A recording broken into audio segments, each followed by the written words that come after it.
Alrighty, folks. Now, I don't think this is Group B, so we're going to just switch it to Group D to make sure we get it right. And, oh, man, when have we seen this matchup before? Anyone remember? Mayans Chinese isn't exactly a new Civ matchup. But anyways, welcome to another Play All 3 here in Titans League. This one comes with a bit more of a sad tone to it. Sebastian, unfortunately, in his final round, it is confirmed. He is relegated. He could 3-0 here today. He could beat Villese in the most ridiculous of ways. But he has not gotten the results he needed in a very difficult Group D. And he's relegated. So he'll be back in gold next season. But the game that I thought of and got excited about when I said, do you remember these civs, was actually the first game Sebastian played in Titans League. And it was when everyone was freaking out for him, right? He was up against Viper. He was dominating the Viper the entire game.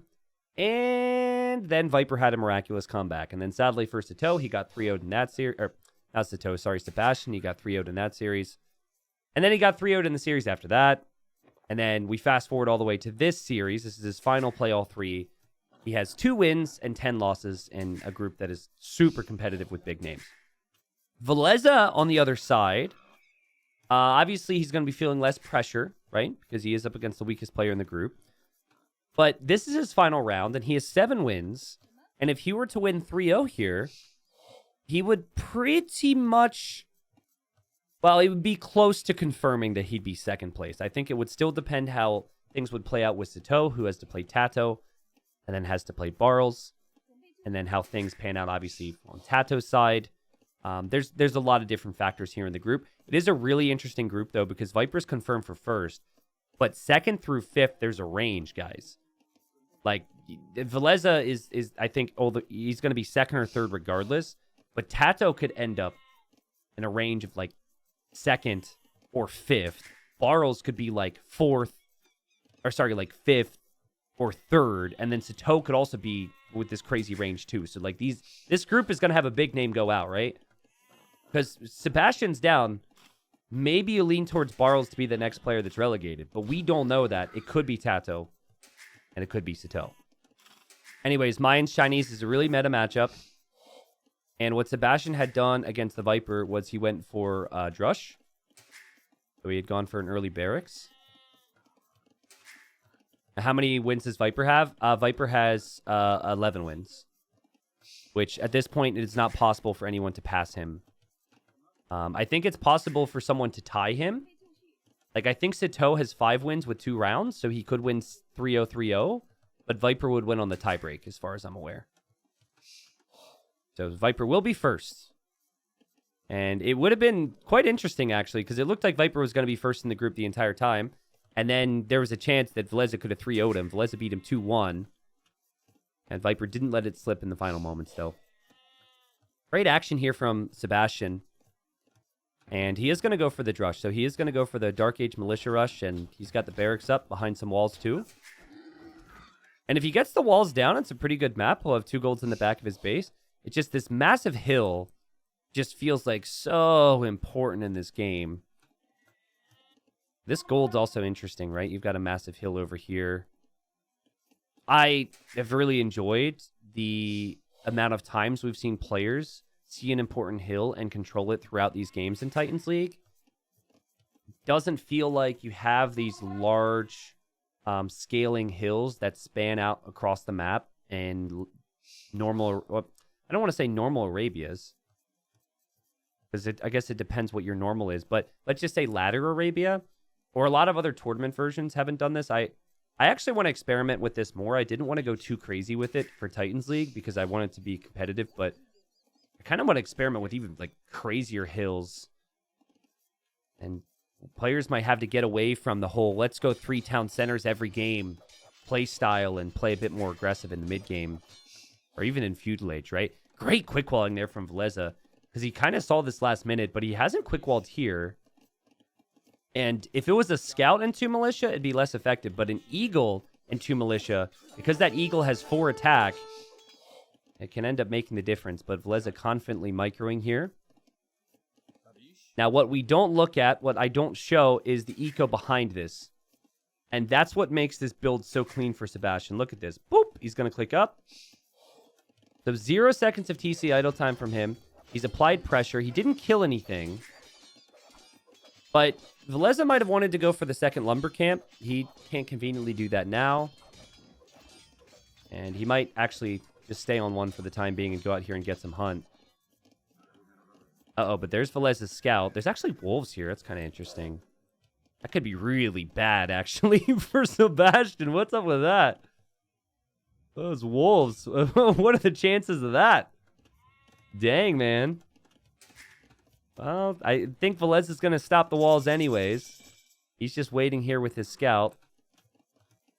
I like that play there from Sebastian, though. He feels like he can't kill villagers, so he just goes and takes out a house. But now he'll see it'll be scouts, and then here you have that scout pressure, and Villese trying to block. Remember, he's Chinese. He already has a nice little Vill lead, and Sebastian trying to quick wall. Nope, can't get the quick walls down. Nice job from Villese there. He had to work to stay close to that villager. And players are really good with quick walls these days. Now, normally, this kid just can't catch a break. Normally, it's like, okay, this scout is weak. Hopefully he doesn't get the other scout here in time, and then I can just wall this up. But now there's a wolf here. I think, honestly, it wouldn't be walled up anyways, but the wolf is now another attacking unit. Oh, my God. Oh, my God. I feel so bad for him. The woo-woo-woo, dude. Villese, don't kill it. Don't kill it. Be nice. Oh, he de-aggroes the wolf. Pro strats. Saves the Vill. Now it's sending 2 Vills. Now it's bringing a spearman. No, no, no, no, no, no, no, no, no, no, no, no, no, no, no, no, no, no, no, no. No! Block! Block for your friend! Shoot it with the TC!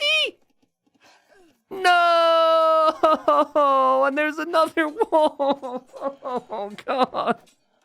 Oh, the pain! Oh.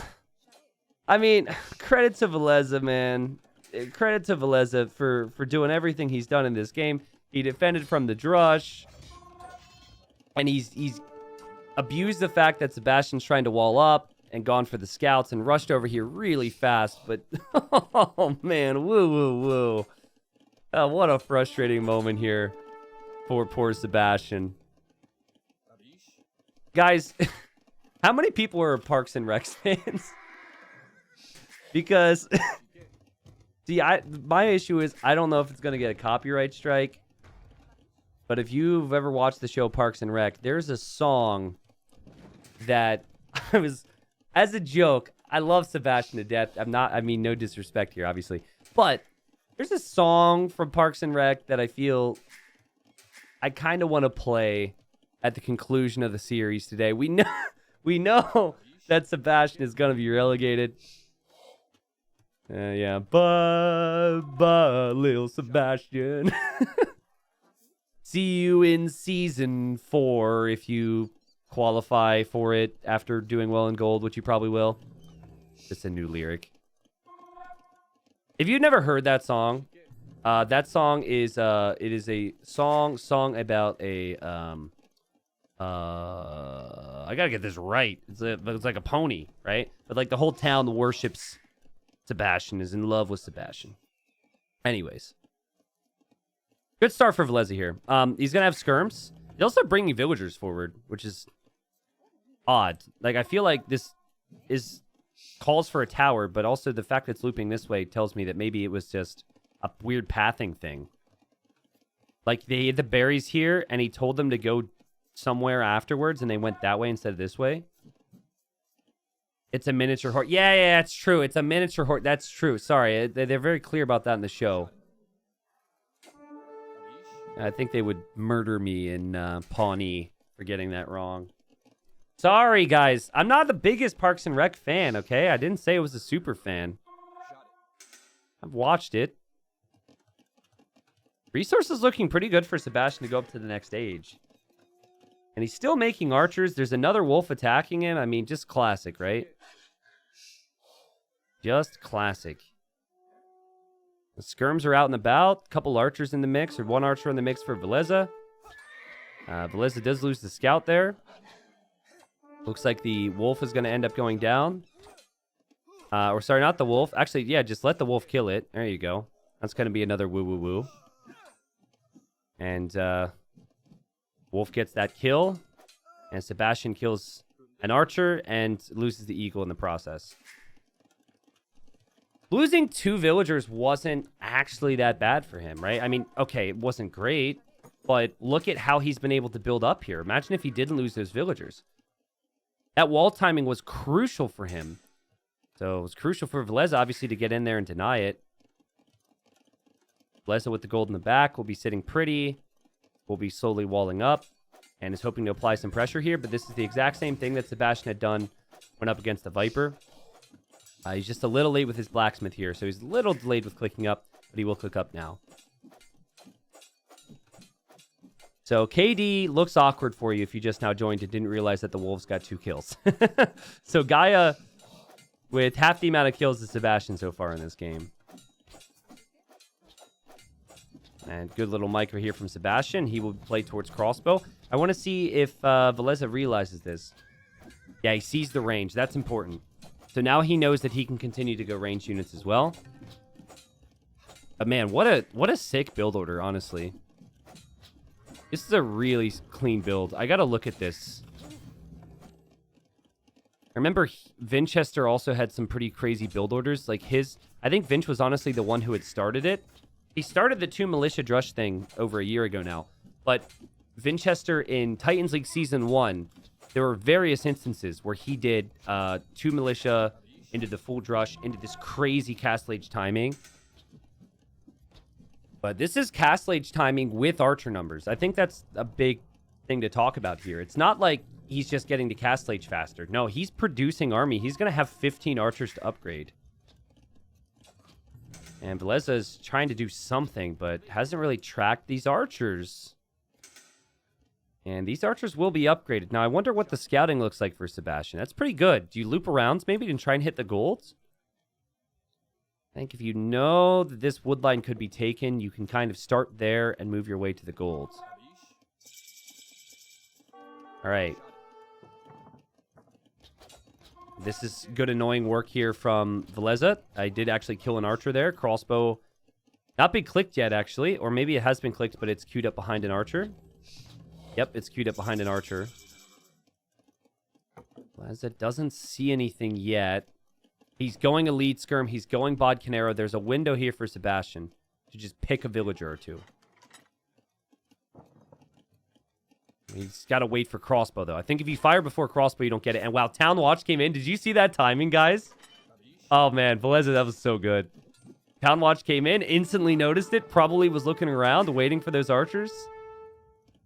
And look at the choice. We have a Siege Workshop on the hill for Sebastian. I like the decision. A lot of people rush the University for ballistics. But on this type of generation, if your opponent's going skirms too, ballistics isn't going to be that beneficial. The crossbow, though, are still caught out. And this is an issue because Villese will have some great upgrades here. And you're going to have to dodge the shots if you're Sebastian and wait for the siege. And we also have Villese making some knights.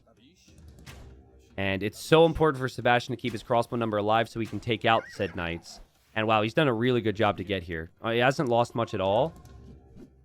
Just backs away. And let's see how the micro is. These are fully upgraded Castle Age skirms in terms of their blacksmith upgrades. They're taking 1 damage a hit from the crossbow. But now the siege is out. Boom. Some of those skirms are weaker. Knight can't really get in close. Sebastian's looking good. Brought a villager up here to repair the mango if he needs to. Curious to see what the economies are going to look like. This feels like a microfest, this game, guys. We are going to see so much microing an army.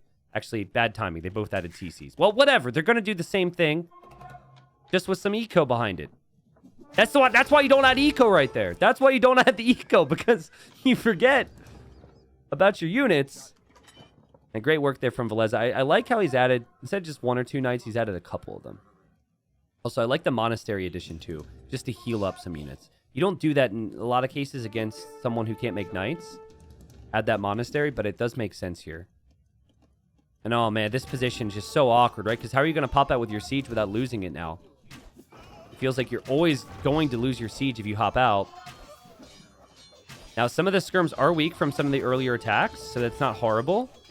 And he pops out on this side, and he instantly loses his mango. And that's what we meant, right? Villese getting +2 armor now for the knights that he does have. Maybe send a couple of those weak ones home. And this is some great positioning for him because the siege is the killer. The knights are great, but the siege is the killer. And it's 2 mangonels versus 0 right now. Villese is just like, okay, you don't want to fight me? Great, I'll take out your siege workshop. Sebastian doesn't want to lose the siege workshop, so he has to show himself and try and do something. We could see a shot. Sebastian's trying to weaken these, so an uphill shot will actually do enough damage to kill them. And, oh, they're so weak here. Oh, it's a big shot, though! All the players have weak mangonels here. And I think Sebastian realizing that's going to come out and try and pick them off, but there's a repair villager from Villese. There's a repair villager coming from Sebastian. Bad time to be a villager right now. I would be crapping myself.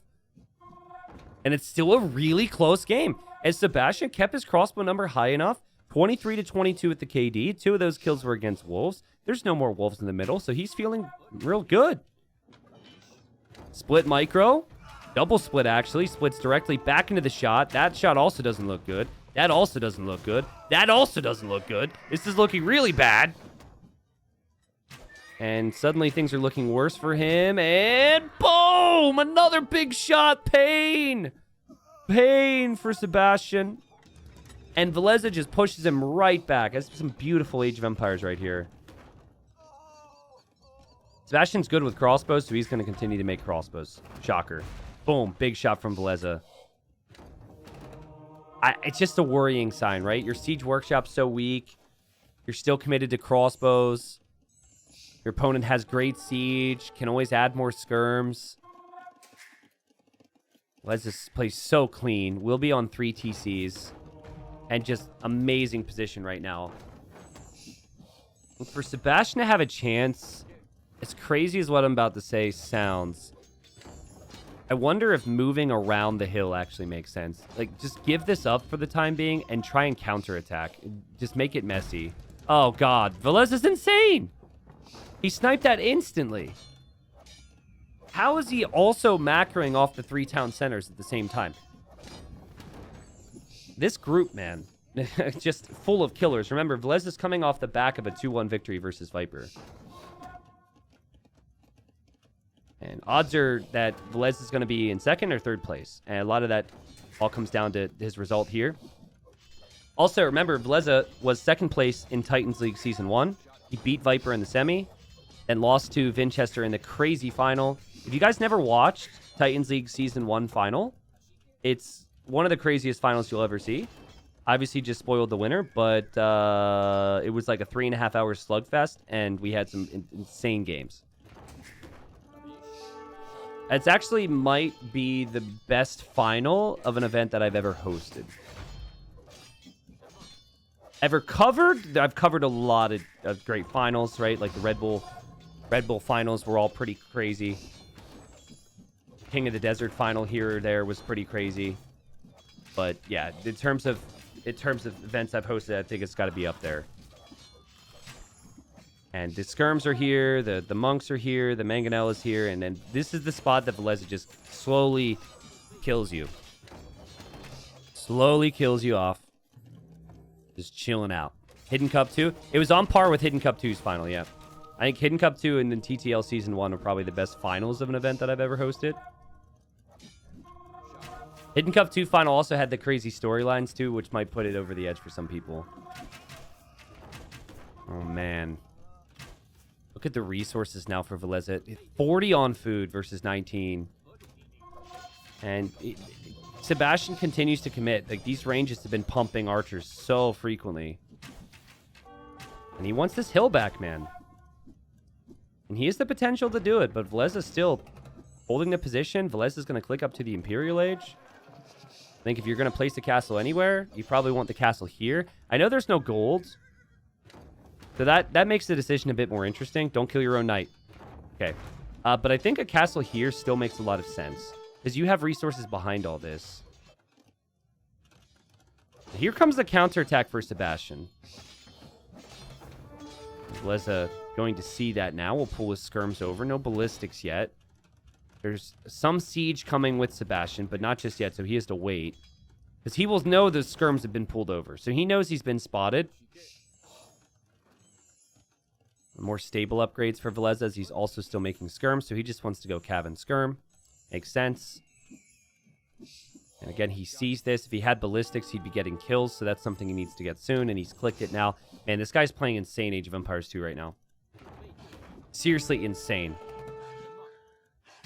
I mean, the entire group is just so stacked. People didn't... I mean, some people had said that Group D was the toughest group. But a lot of people were saying in terms of consistency, maybe Group A. Yeah, I think it was A and D were the two that people were really thinking of.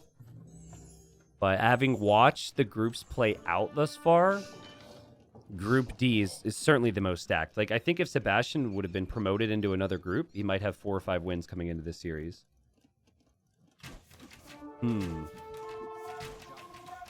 And you've got the hill, you've still got skirms, you've got some siege. Like, every time Sebastian has something to threaten Villese, Villese's got just enough to push it away. And then he always seems to be taking a small lead elsewhere, whether that be economy or just that tech switch. Would you say these hills encourage offensive play? Yeah, definitely. Yeah. I think if this was, you know, the ranked Arabia, I think the players would have dropped town centers really early compared to this game. And I think they both recognize the importance of that hill. And skirmishers have to fall back here. Castle will go up here on this hill. Villese maybe needs to keep an eye on the right side of his base. He's got some crossbowmen coming in here. More wolves, too. I don't know if we have more wolves generating on this map. By the way, Villese hasn't lost a single villager yet. I'm probably going to curse him now, and he's going to lose one. But that's still pretty crazy if you were to just lose them now. No ballistics for Sebastian. We miss Villese here as well. He doesn't lose the villagers. And then he took out a mangonel here and is camping on the gold. The dude's a maniac. This is incredible. And now, obviously, he knows there's a castle there for Sebastian as well. The latter Arabia is more boom macro-oriented. Yeah, for sure, for sure. Honestly, you're already seeing the skirms. I think you have to go Eagles here. But the fact that Villese is already on Cavalier just makes that so unexciting. Because normally it's like, you go Arbalest, they go Skirm, you switch Eagle, and then they're switching into the stable units, and they're making that switch while your Eagles are flooding in, and you've got a window there. But not this game, man. Sebastian's played a really good Age of Empires 2 game. Obviously lost the villagers earlier. I mean, the guy's going to have 40 Arbalest with Mayans, with 112 villagers to back it up, but he's just going to have no control over this game.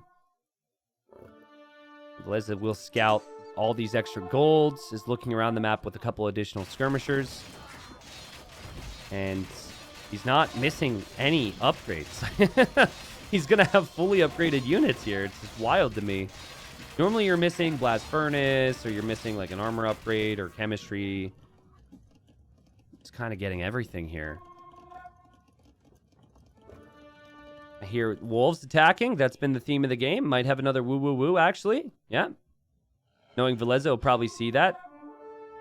Want to keep that unit alive. Get some value from it. Like this castle here from Villese, because he's on 3 relics. Like the fact he's mining this gold. And I like the fact that he's just sitting here in front with skirms.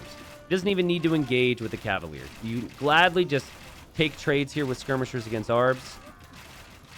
And, well, I think the fight's looking good enough where he could actually take the fight with the Cavalier as well. Just finish this guy off. Both of these players are insane on the ladder. Sebastian's reached 2,500 before on Arabia. That's what most people are playing, obviously, on the ladder. And Villese, I think, has been a bit above that, maybe 2,600. But there's not many players that have been 2,500. It's really an elite level. So we knew coming into this they could both play, and Mayans, Chinese, 2 of the better civilizations there. And it's just been Villese finding an answer every time. And, like, I think it's one thing if you open up here and you lose the first game, and maybe you didn't have your best game. But it's a completely other thing when you play as good as Sebastian has played here and you still lose. He played really strong Age of Empires 2 here. Villese was just a little bit better with the micro, A little bit better with the macro. A little bit faster to the punch. Got a little more value with the attack. Obviously, some unfortunate circumstances for Sebastian there in Feudal Age as well. And if you want clean, crisp Age of Empires 2, you look right at the Finn these days. The Finisher! Yeah. You look at the Finisher. I'm not going to hype up the Finisher name yet. We're going to wait till the playoffs for that. All the Finisher memes are going to be out, but wow. Yeah, so, I mean, again, he was just slightly ahead in everything. What's the technology stat? Where's this? Exploration was ahead. Where's the research? Yeah, so 33 text research. I know Chinese have more available, but 33 versus 22. Really just ahead in every category there. Look at this Civ pick for Villese. Guys, we've got the Incas. We haven't seen the Incas played in Titans League at all. Dang, okay. They're oftentimes forgotten about, even though the Incas are a jack-of-all-trades civilization. They just are worse than Aztecs and worse than Mayans at going eagles and going archers and going monks and all that, even though they are still quite good. So you oftentimes don't see the Incas at high-level play. It's more of like a backup if you wanted Aztecs, if you wanted Mayans. However, all that aside, I'm wondering why Incas on a water map? Normally you're seeing civilizations that can go for a stable to scout the map and see everything around the map. So I'm thinking like maybe instead of playing for all the pawns, which the Huns are going to be very good at here, maybe we see Villese just focus on land like crazy. Now, I think Incas are an underrated civilization, right? But I think they're just slightly underrated, and we have seen tournament play from them in the past, thinking like Arabia-style maps. I think it is the first time I've ever seen Incas picked by a big name on a water map, though. Huns are Huns, as we say, and what Huns are Huns means is like they're just they get to their spot. They start to flow. They start to feel strong. If you can get to 3 or 4 archer ranges in Castle Age and you haven't taken significant losses, the ability to spam cav archers is insane. And actually, what is especially great about cav archers with Huns is that you don't really need food eco in general for that. And this is a map where ideally you're going to have fishing ships. So think about how you want to compete for control on this map. You're going to want to spend wood and gold for Navy, and you're going to want wood and gold for cav archers. So we will see a game in an ideal world for Sebastian where he's just like producing out of docks, producing out of ranges. Might not even need many farms. I think Villese will be opting for more farming eco. But, you know, getting extra pop space on your houses is actually really beneficial for any type of docking map. So it should be much easier for Villese to spam things out of his TCs and also his docks, particularly in Dark Age. If you look at his wood count right now, this tells the story. So at the moment, before that house anyways, he was being at 15 pop space. But with 2 houses with any other civilization, he would have needed the 3rd house already. And he doesn't have the wood for the fishing ship. You see what I mean? So you're kind of at the edge with that first fishing ship and that house. But whereas here, it's just super clean for you to just add the fish. Cool.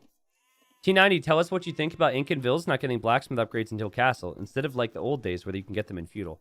Don't get me started. Listen, I don't have an issue with them necessarily removing that old bonus, because it was pretty ridiculous and pretty insane, and we saw some crazy stuff. I think seeing crazy stuff is good. When you have 42 civilizations, I think it's actually good if every civilization doesn't go Drush, Man-at-Arm, Archer every game. I think that's good for the game. But I don't have an issue. I know you're just trying to get me fired up, but you already accomplished it. I didn't have an issue with them removing that bonus. I had an issue with them replacing it with Jack Squad, okay? We're still sitting here, and Incas have the worst team bonus in the entire game. Yeah, you get more line of sight on your spearmen and skirmishers. It's like they pulled that out of a trash bin of wasted ideas and just plopped it on the Incas recently. I don't get it. Devs don't care about Incas confirmed. Anyways, Incas are still a good civ. I'm not saying Incas are bad. Incas are still a good civ. Will we see a barracks here, perhaps, with that wood savings for Villese? I could see it. Could also easily see him just adding a 4th fishing ship here, and here's Sebastian scouting. Sebastian sees there's a dock there. Good find. We see the gold mining, and we see 4 villagers going forward. Is this going to be tower rush dock strats?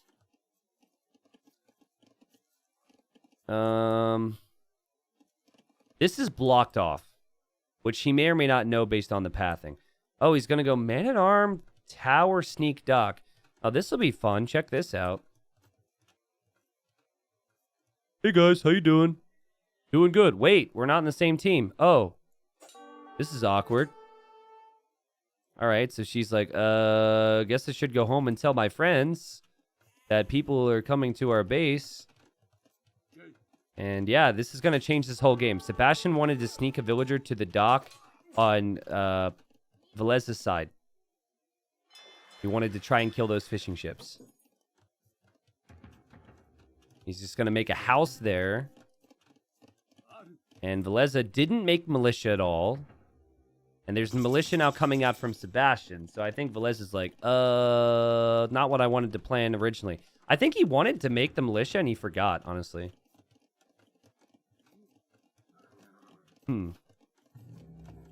Okay, so he's going to go wall in the range. This could be really bad for Villese.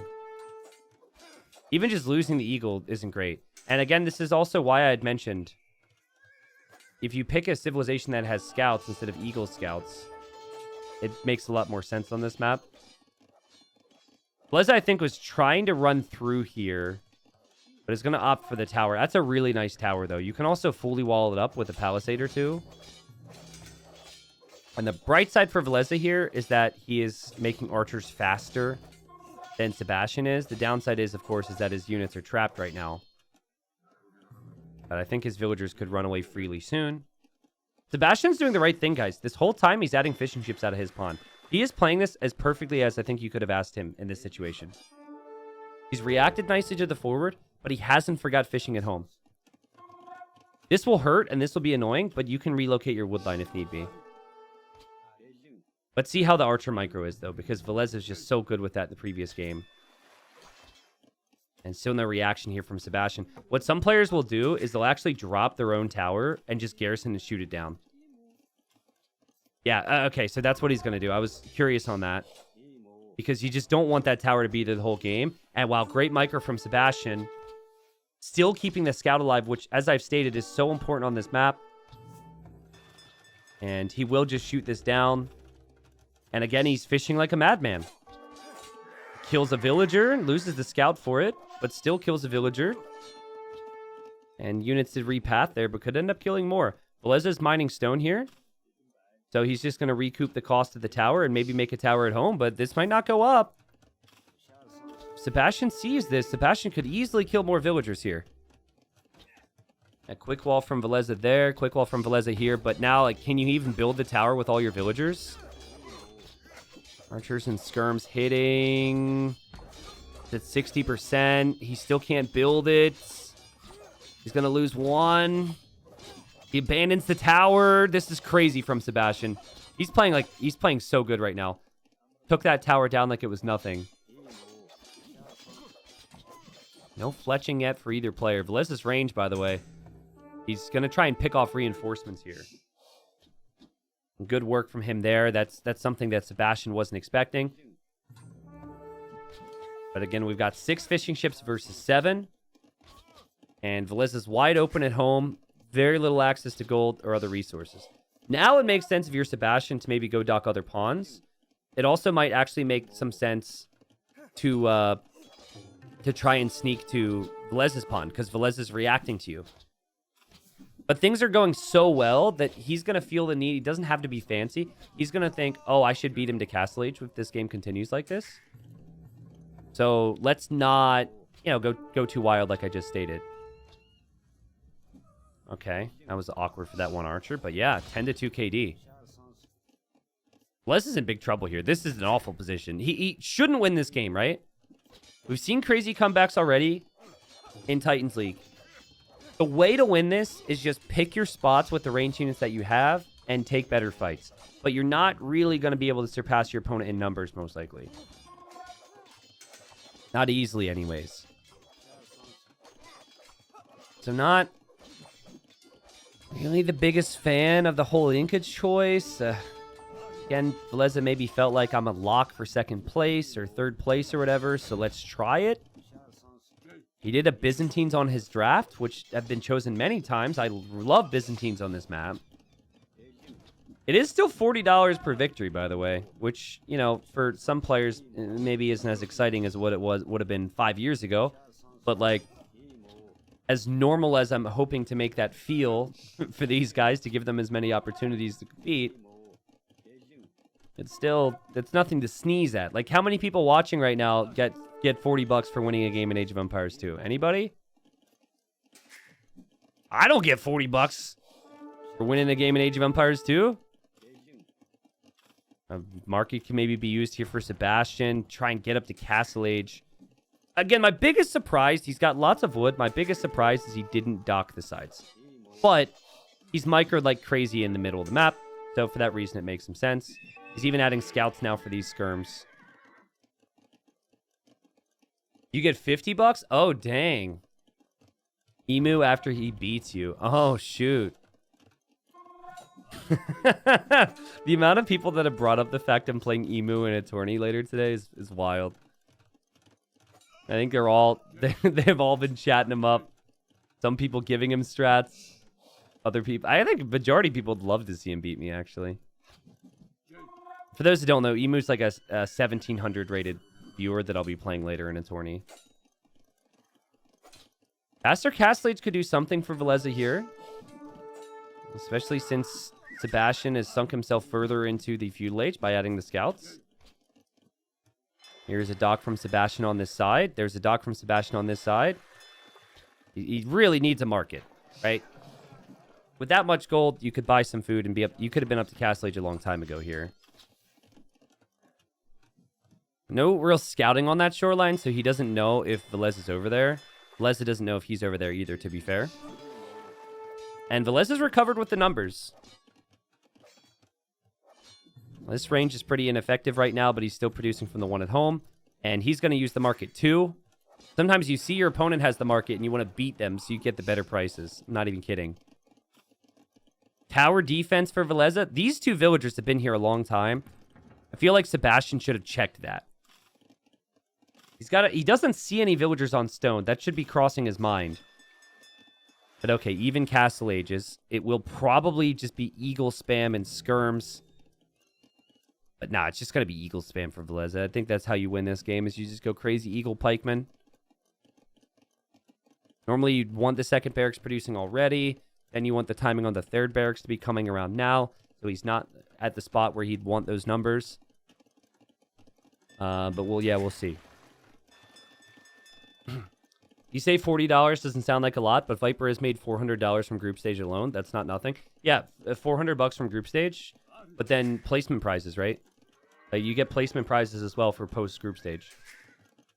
I wanted every game to matter in the group format, right? So like this person loses a game, oh, that could affect their group standings. I want that to matter to them. But putting money on the line per game as well is also really helpful, I think. It just further cements that point. And then in Sebastian's case here, right? Like, if we only had placement prizes, what would Sebastian be playing for besides Pride? I mean, Pride's obviously going to be a big thing for him here, but he's already relegated. If there wasn't $40 per win, there wouldn't be as much motivation. Still no fires for either player on this right side. You could tell Sebastian checked it on both sides, but he wasn't expecting the dock to be over here, which makes sense, honestly. Look at those resources, man.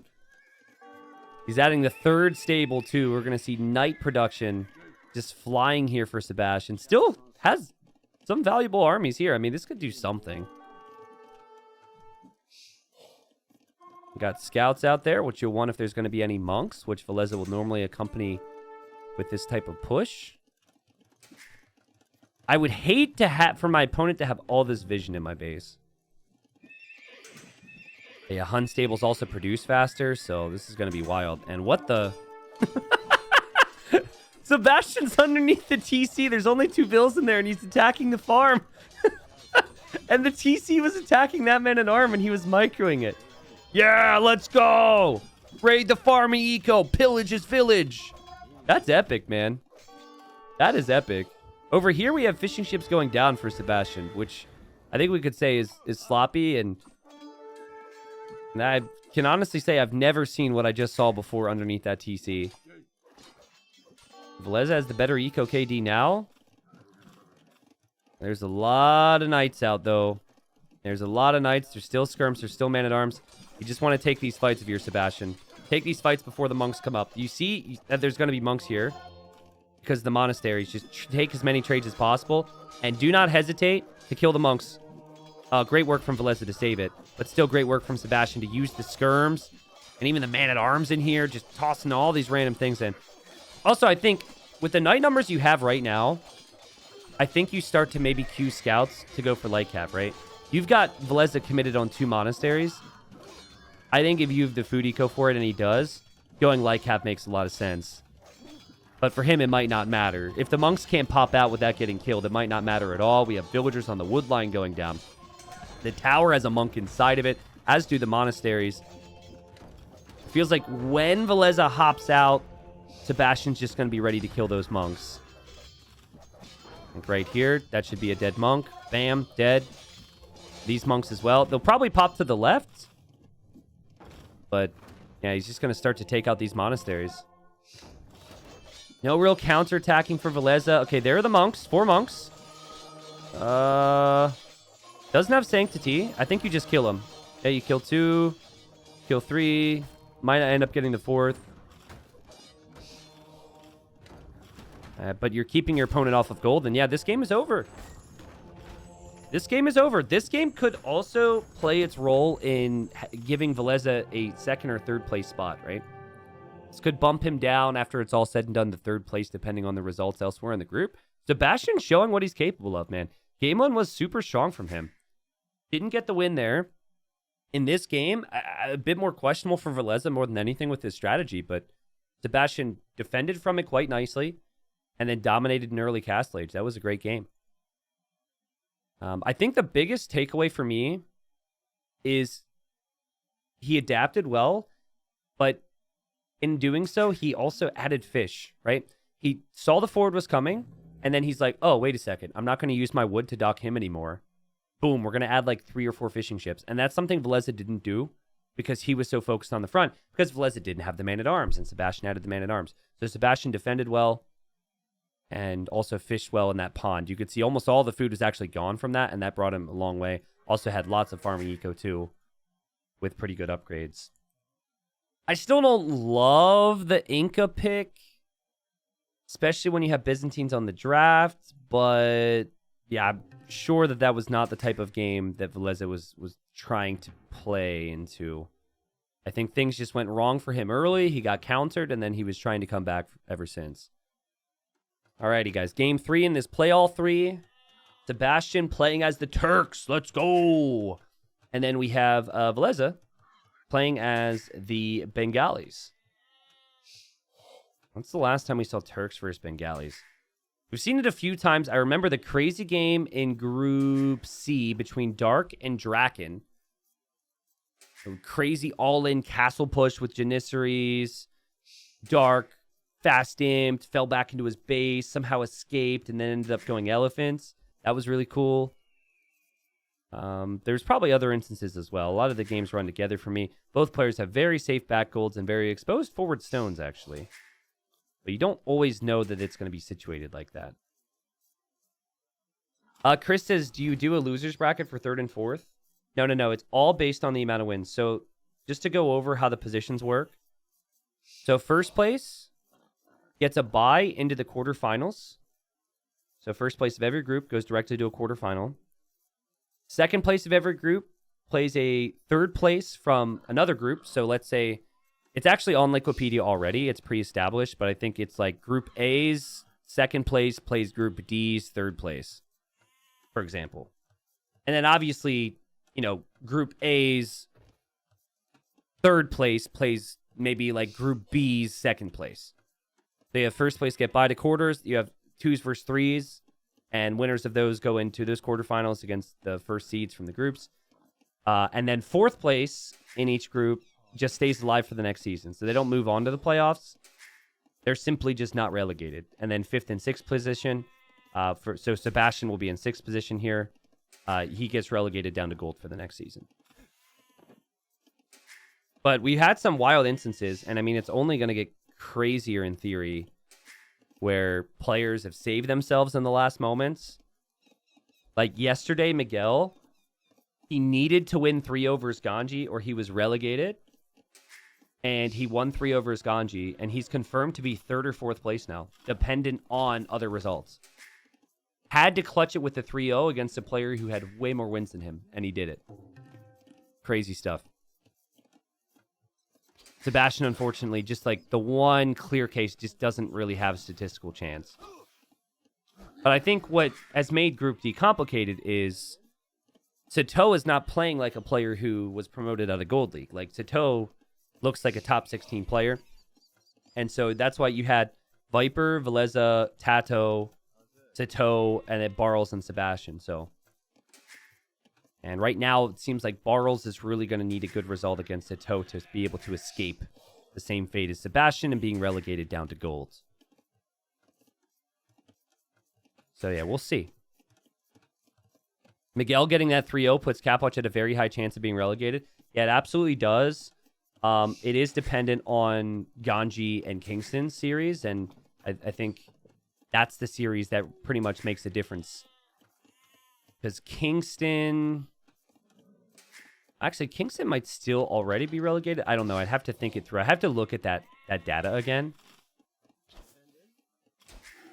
But anyways, I'm curious on if we're going to see all-in unique unit play here from Sebastian, or if he's going to play meta and play into light cav. It's really complicated against the Bengalis, because going into scouts or light cav is always good, but it's a little more questionable against Bengali monks because they're strong. And then going for that all-inning play, you feel more pressure to do damage because Bengalis get the 2 extra villagers out of their TCs each age. So Bengalis have such a good eco. And those aggressive plays already have such low eco behind them.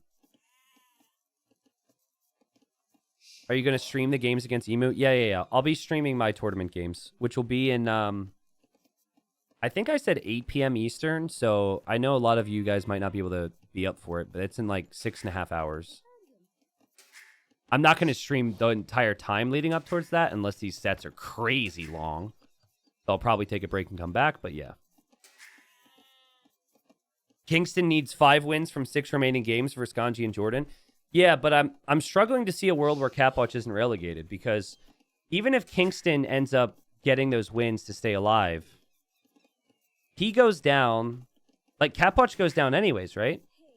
Because 2 people have to go down. I guess he would be relegating Ganji, maybe? I don't know. I'd have to look at it again.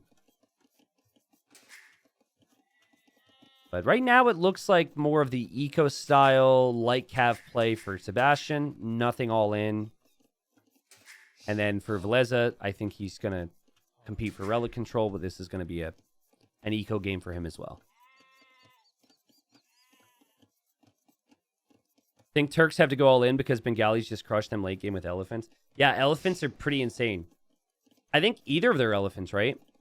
I don't know if Villese would think that. I think Villese is going to open Halb and Skirm and then maybe go elephants later, which is still fine.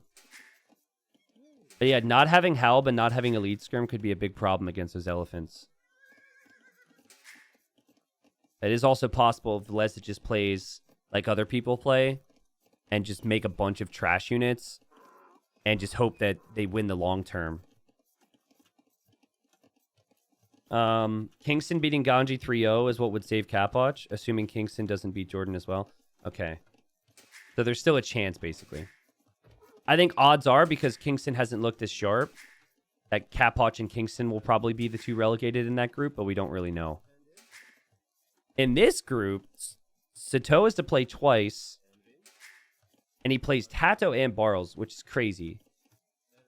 Because Tato and Barles are the other 2. It's like, where are they going to go? Tato, that'll be his final round. Tato has 6 wins. If Tato gets 3-0'd, like, listen to this, guys. If Tato gets 3-0'd by Sebastian, or not Sebastian, sorry, Sato, and then Sato loses to Barles, I think there's a world where Tato gets relegated.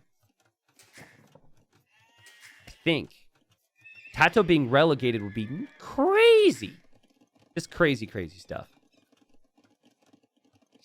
Anyways, Villese is going to click up here. I like the stable edition too. Some players opt to just go for a lot of monks. Your opponent still is like Cav. I think having your own scouts on the field is always very helpful.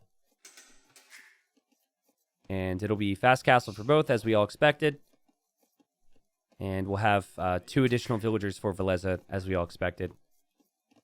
The reason it only says 1 right now is because he clicked up 30 seconds faster. So it'll be 2 once they're both in. Well, actually, it won't be 2. It'll be 4 once they're in Castle Age, because he's going to get 2 more villagers.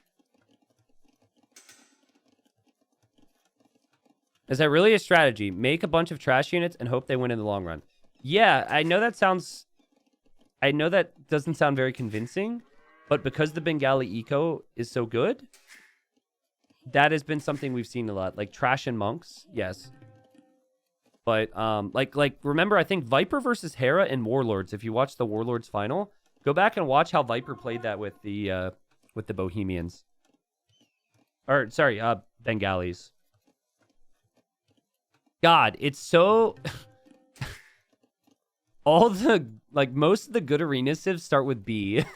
Burgundians, Bengalis, Bohemians. Easy to screw up every now and then. Did Ganji get easier matchups? I feel like Kapoch and Doubt would tee off on him. He had the same matchups as everyone else in the group, right? And your thinking is maybe what many people thought coming into this league, right? Like, I would have said Ganji's going to struggle to stay up. And he's proven everybody wrong, as did, like, Draken as well. There's been a few promoted players who have looked incredible. Yeah, no Bulgarians. No Bulgarians. All right, so scouts are out and about. Players will be fighting for the relics. Advantage to the player with the light cav, but with Villese, you've got more villagers, and your monks are stronger. So as long as you don't take any bad fights early, you should prefer your position as long as you catch up with that light cav upgrade in the numbers. He's just going to fall back to his base for the time being. Sebastian's going to make a run for it probably and get some relics. The Bengali economy is so good. That's also Villese's specialty. He always does such a good job with that too. And Scout Micro, Monk Micro, all really important here. As we even see some Spearmen here for Villese. Just a little bit of help, I guess.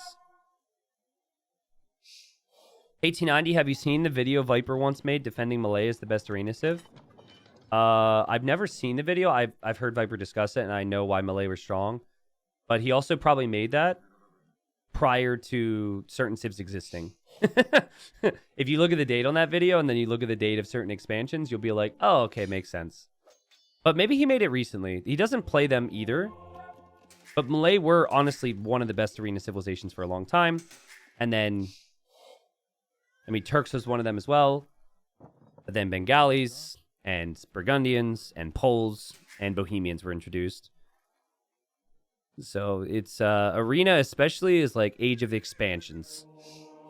And if you're not with that playing with an expansion civilization, you might have some issues. Though there are a few other civs, of course. Lycav. Oh, the blocking from Sebastian. That was sick. That could have also been a conversion there. That was very well played. That was obviously intentional as well. He didn't want the Lycav to follow in through the gate. 2 relics for Sebastian. 3rd and 4th are going to be over here where he's patrolling with his Lycav. And that will be quite a journey for him. So while he has 2 relics right now, that's obviously helpful. I'm not sure. Oh, whoa, whoa, whoa, whoa, whoa, whoa, whoa, whoa, whoa, whoa, whoa, whoa, whoa, whoa, what happened here? Wait a second. Was he not in there? Oh my God. So he's inside. He's going for, excuse me. He's going for the monk, but he doesn't want to be trapped. And he thinks he's going to kill it with 2 hits. but it forgot it was Bengalis. And oh, no. Oh, whoa. Oh, it gets worse. Oh, no. It gets converted, too. Oh, my goodness. How unfortunate is that? Bengali bonus paying off right there. And the monk was like, you know what? You didn't kill me. I like you. I like you a lot. Come to my team. Meanwhile, everybody else is fighting over here. Well, that really hurts for Sebastian, because now this light cav could come over here and kill this monk, and that's exactly what's going to happen. Ah! Oh, never mind. But, it is, you say poor Sebastian, and obviously, it's unfortunate, but also it's not, right? You should know it does take that one additional hit against the Bengalis. He was trying to be too cute with it and just didn't want to lose his light cav there. Did Villese not know there was a relic there? No, he did. Monk is running. Running away. Hiding. And okay, so Sebastian will probably get that one. That monk is also the 2 HP monk from before. 52 villagers versus 49. Both players have had exceptional ecos. Do you have any idea of how good the Burgundian... God, the Bengalis are, though. Look at the idle TC time. We have another light cav converted. That's a weak light cav here as well for Sebastian.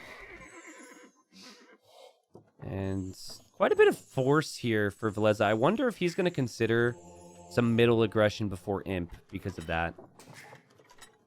It's only 3 light cav. The relics are all collected now, but you've got some spearmen, you've got some light cav, you've got quite a few monks to maybe push the middle with.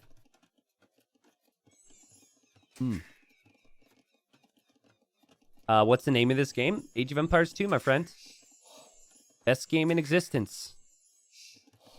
I say that with no bias whatsoever. I played a lot of video games, though. I have not committed my life to any game but one. There's a reason people are coming back to it from the old days. There's a reason people stick around. It's a great game. Great scene as well, Everyone's really chill and kind. I say that as someone says Minecraft. Get out of here. So stone mining difference is pretty obvious for me. We see the stone mining now for Sebastian. The stone mining has been happening for a while for Villese. He also would have scouted both the stones forward here. I think he's going to try and abuse that fact, and he's going to try and drop a castle there. For Sebastian, he had similar opportunity, but he didn't have the control. He would have also been able to see this stone, and then obviously this stone is outside. Then again, castling faster against the Turks. They get free chemistry. They can push you back. It's tricky. It might be more of a brace yourself castle for Villese. But Sebastian's going to click up to Imp here with a really solid time. Has his buildings already. Look at that. 57 seconds of TC idle time. The guy's got 3 relics and he's on his way to Imp. Really nice build up. What do you make? I personally would like to see him make a couple more light cav. Like having 6 to 8 light cav that turn Hussar can give you full map control in the middle. I would like to see that. Ultimately, might just drop ranges and go for something like cav archers. You're normally thinking cav archers, camels, light cav. Or, of course, gunpowder, but I don't think there's a big reason for gunpowder right now.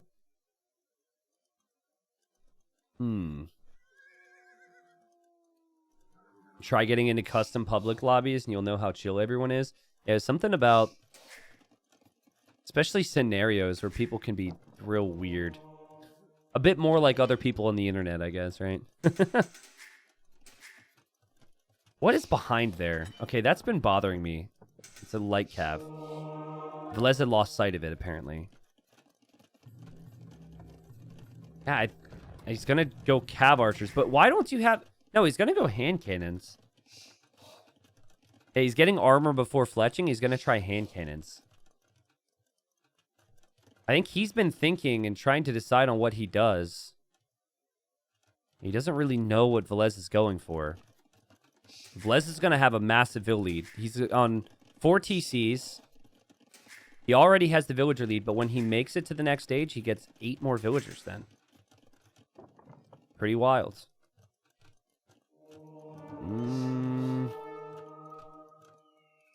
Still trying to figure out what his opponent's making. He sees pikemen now, so he's probably feeling really good about the decision to go hand cannons. And then, yeah, Hussar upgrade is in for free. Why do you never see monks target a single light cav to convert super quick? You will see it in some instances. But what you don't want to do is waste all your conversions on one unit and then have the other two kill all your monks. So in situations like that, you don't really see it. What you see frequently is players will start the conversion on one unit and then switch the conversion late. That's the best way to get fast conversions, is if you can get that timing down. But yeah, light cav will kill a monk there. We have bombard cannons and we have hand cannons. So full gunpowder play here from Sebastian. And there go the hussars. Hussars.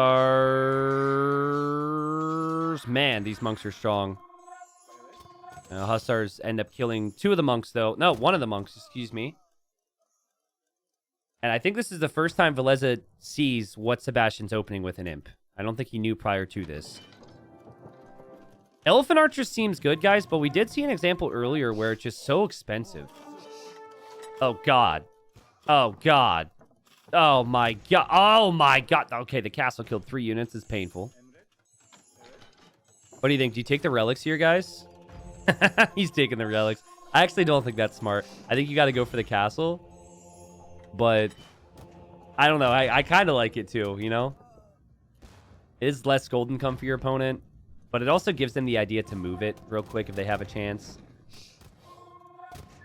It's a lot of hand cannons. Guns versus arrows.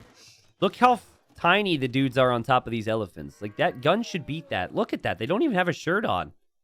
Guns should win every time. This is a realistic game, right?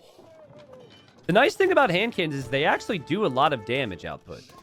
Like, yeah, it's a unit you typically make to counter infantry. And yeah, it's low HP, but they do 17 damage. Which is pretty insane. And Sebastian also has a lot of them. Plus, bombard cannons can be helpful. A nice micro there. Bombard cannons don't seem to do any damage versus these elephants, though. Yeah, these things are just so hard to kill, which is why converting them could be helpful. Greater eco for Villese, still trying to mass these elephants. And honestly, hand cannons, I don't hate it. We would have to compare the cost and everything too, but I'm not hating the fight so far for Sebastian.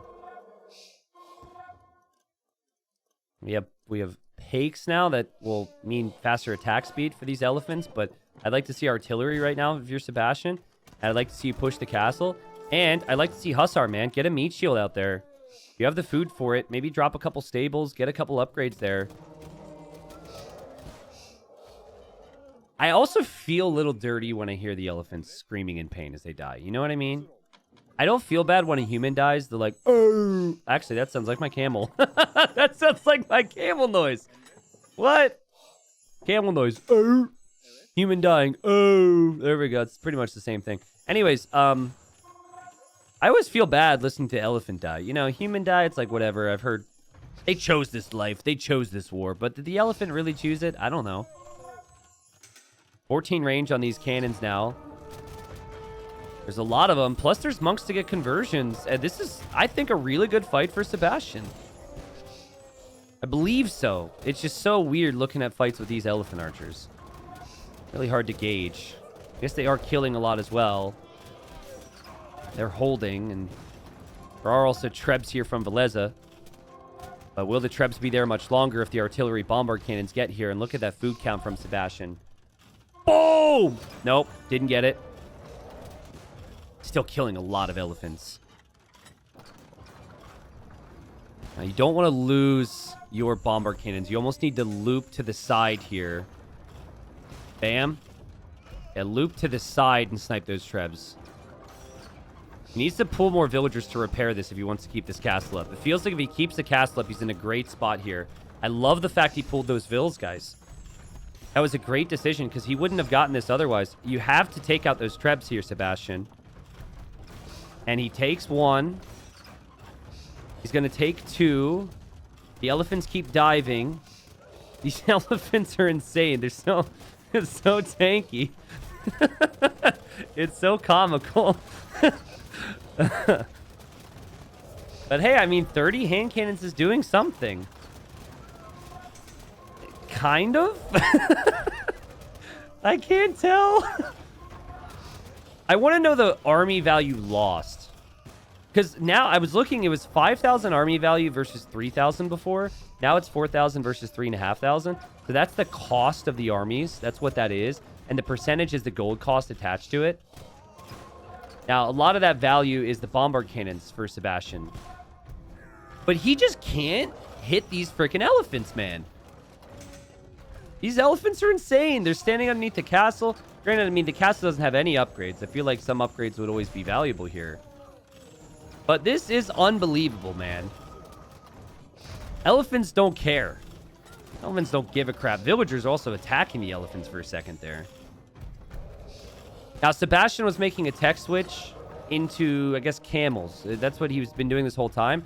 That could be why he's lost numbers, but he's got 20 villagers inside of this castle, and it just seems like before he had more numbers, now he doesn't have the numbers, and now this is where the problems start to set in. We said, what does the civilization do if they can't make elite skirm or help? And the answer is they die. So it was just a timing thing, really. Sebastian was able to get the mass initially, and he had 3-1 on numbers, and he was chipping away at those elephants. But eventually, Villese got the production because he had crazy eco. He's got 58 on food. He's got 43 on gold. I think all this gold income over here was actually a big part in that. And he also had 7 ranges. Not to mention he got elite. He was missing some upgrades before in those early engagements. And yeah, Elephant Archer is just impossible for Turks to stop here. I think Sebastian did slip in making more hand cannons. But honestly, for me, I mean, if it's 40 elephants versus 40 hand cannons, the elephants win every time, right? And it's currently 30 elephants with 7 more on the way. I think his moment was here. Okay, right now, you've got 30 hand cannons versus 12 elephants. And you have all your bombard cannons. I think this is where, obviously, you continue to spend resources and produce hand cannons, but you get like 3 or 4 stables, and you spend that food on hussars. Just anything in front. Or even just to like raid or to snipe the trebs. But it's not easy to do that when you have to focus so much on the micro, and there's constant fighting. Not to mention, like, players don't really like adding in hussars if they don't have armor. So you wouldn't need to research those upgrades. I think him going camel later, and I only know this because I saw a game where someone went heavy camel against elephants. I just don't think that's a good thing to bank on. You pay gold for those units, but also it takes time for that research. And Hussar was already in for free. So I think you got to utilize that a little bit more, and maybe you have more of a chance. But that is the end for Sebastian in Titans League. Sadly, he got 3 wins and ended up with 12 losses. He will be back in gold. And honestly, I think he played really well, and I could easily see him in gold next season if we end up going that route. I could see him winning in gold and being right back in platinum for season 4. The winner, on the other hand, Villese, goes up to, I think, 9 wins, which means he will be 2nd place or 3rd place, depending on the results. So expect Villese in the playoffs. Again, he was 2nd place in the first season. So I think he looked really strong today. And the thing about Villese is what we saw in game number 2 from him, we rarely see from him. He's always super consistent. Arabia can hang with the best of them. Arena can hang with the best of them. Hybrid map, same thing. So he's a super dangerous player to play against, and he's got the name for a reason. The Finisher. Great series.